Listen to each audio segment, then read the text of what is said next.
Double murder, arson in Westmoreland. The police in Westmoreland are proving the case of a double murder and arson in Content District, Williamsfield. It is reported that fire was seen coming from the house of a couple said to be in their 50s around 5 o'clock in the morning. Their charred remains were found during a cooling down exercise by firefighters. Several spent casings were also found at the scene. Police probing death of school teacher in St. Anne. The police in St. Anne have launched an investigation into the death of an educator in Bamboo District in the parish on Monday. He has been identified as Courtney Evans, 46-year-old, of Shelley Road, Bamboo. The police say about 6:40 p.m. Sunday, Evans left his dwelling to do business in the community. He reportedly returned home with bloody clothes, explaining that he fell from a tree. However, he reportedly refused to seek medical attention. It is reported that Evans retired to bed and was discovered unresponsive about 5 a.m. on Monday. The police were summoned and it was observed that he had 2 wounds to the side of his face. Defending champion Thompson Hero to miss 200 meter at Paris Olympics. Elaine Thompson Hero will not attend a triple Olympic sprint double at next month's Paris game after not registering for the 200 meter at the Jamaica National Championships. The 31-year-old won both 100 meter and 200 meter golds at the 2016 Rio Olympics and the COVID-delayed 2021 Tokyo Games. Registration for the June 27 to 30 national trials in Kingston closed on Monday, with entries listed on the Jamaican Federation website, and Thompson Hero is only competing in the 100 meter. In her most recent outing earlier this month in New York, Thompson Hero trailed home last and was later carried away from the track with what reporters in Jamaican media said was an ankle injury. Shelley Fraser-Price, however, is registered for both sprints. Fraser-Price, 37, won Olympic 100 meter gold in 2008 and 2012 and has also bagged 5 world titles in the Blue Ribbon event as part of her 16-medal hunt at the championships since Berlin in 2009. DSP Paul Bernard apologizes for slamming firearm holders as cowards. Deputy Superintendent of Police DSP Paul Bernard had apologized for a comment he made at a recent sitting of the St. Catherine Municipal Corporation, where he labeled licensed firearm holders and other citizens as cowards. Bernard made the comments when addressing issues related to a recent flare-up of violence in St. Catherine communities of Commodore, Banbury, and Treadways. According to Bernard, citizens are quick to use their cell phones to record incidents involving the police, but they are reluctant to take such action when it includes criminal elements. What I would say on that thought, we cannot police from a distance. And some of the residents, they are cowards.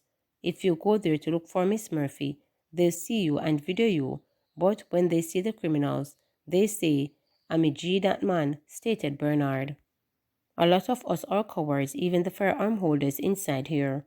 Most of you are cowards. Tell me, when last you hear a firearm holder shoot somebody, asked Bernard, whose question was met with a disapproving uproar from members of the municipality. Bernard further said that citizens had left the right against crime to the police alone. In a record apology reported out to the Jamaica Constabulary Force social media page on Monday, Bernard reiterated the importance of community policing, noting that he was truly sorry for his comment at the municipal corporation meeting. "I would like to extend my deepest apologies for the comments I made at the recent meeting at our municipal corporation. The statements were inappropriate and do not reflect the values and standards of the Jamaica Constabulary Force.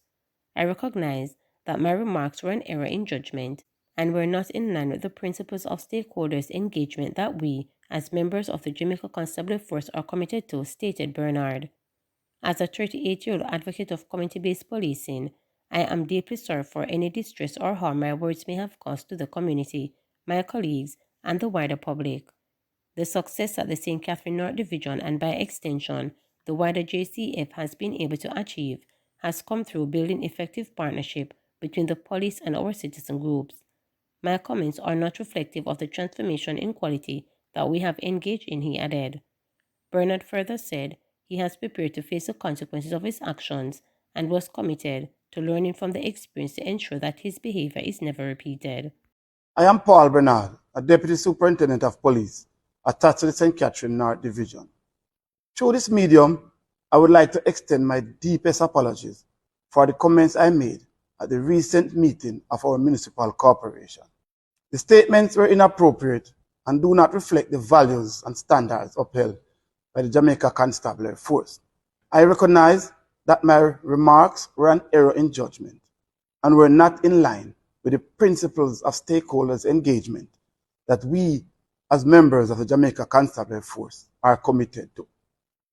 As a 38-year advocate of community-based policing, I am deeply sorry for any distress or harm my words may have caused to the community, my colleagues, and the wider public. The success that the St. Catherine North Division, and by extension the wider JCF, has been able to achieve have come through building effective partnerships between the police and our citizen groups. My comments were not reflective of the transformation in quality that we have engaged in. So I fully understand the gravity of my actions, and I'm prepared to face the consequences determined by the Jamaica Constabulary Force I command. I am committed to learning from this experience and ensure that such behavior is never repeated. Once again, I offer my sincere apology and ask for your understanding and forgiveness. Ministry partnering with churches to take alternative justice services to citizens. The Ministry of Justice is seeking to increase collaboration with churches and other stakeholders to bring information about the alternative justice programs to citizens. This was disclosed by Portfolio Minister Delroy Truck during a church service held at Williamsfield Seventh-day Adventist Church in St. Elizabeth on June 15. We want to be able to bring the programs right across every community, and we are working very closely with the Seventh-day Adventist President of Jamaica, Pastor Everett Brown, to ensure that we visit your conferences when you have them. But I also want to get our social justice team within each parish to participate as much as possible in the churches, he stated.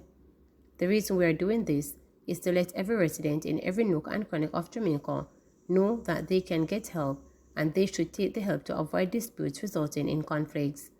This is because when they get into conflicts, it oftentimes results to further abuse, sometimes violence, and too often fatalities, he pointed out.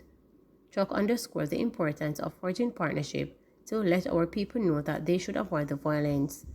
The church service formed part of a 3-day of activities in the parish from June 13 to 15 to increase awareness about the alternative justice services being offered by the ministry, which include restorative justice, child diversion, victim services, and mediation. Among the activities held in St. Elizabeth was a town hall meeting, a Justice of the Peace sensitization session, and a visit to the Black River High School. Minister of Agriculture, Fishery and Mining and Member of Parliament for St. Elizabeth Southwest, Floyd Green, commended the minister for taking justice on the road. Oftentimes we think of justice as a concept far from us, but the concept of justice for all is something that we must embrace, he noted. During the church service, representatives from several alternative justice departments of the ministry made presentations to the congregation. Further, they encouraged them to spread the word about the services being offered. Please remember to subscribe, like, share, and click the notification bell for daily updates.